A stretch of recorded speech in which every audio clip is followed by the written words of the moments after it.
ಕುದಿಯುವರು ಉರಿಯಲೇ ಬಿಡು, ಕುದಿಯುವರು ಕುದಿಯಲೇ ಬಿಡು. ನಾನ್ ಕುದಿಯುವರು.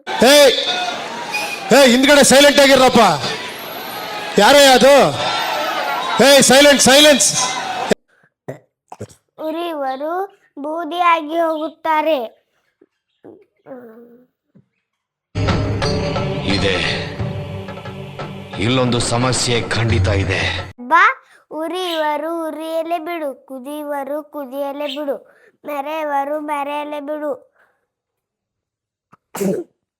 2000 years later. ವೀರ ಉರಿಯುವರು ಉರಿಯಲೇ ಬಿಡು, ಕುದಿಯುವರು ಕುದಿಯಲೇ ಬಿಡು, ಮೆರೆಯುವರು ಮೆರೆಯಲೇ ಬಿಡು. ನೀನು ನಿನ್ನ ಪಾಡಿಗೆ ಇರು. ಉರಿಯುವರು ಬೂದಿಯಾಗಿ ಹೋಗುತ್ತಾರೆ, ಕುದಿಯುವರು ಆವಿಯಾಗಿ ಹೋಗುತ್ತಾರೆ. ನಾನು ಎಂದು ಮೆರೆದವರು ಗೊಡಚಿ ವೀರಭದ್ರೇಶ್ವರನ ಮುಂದೆ ಕಣ್ಮರೆಯಾಗಿ ಹೋಗುತ್ತಾರೆ. ಕಡೆ ಕಡೆ ಕಡೆ. ಇದು ಆಕ್ಚುಲಿ ಚೆನ್ನಾಗಿರೋದು.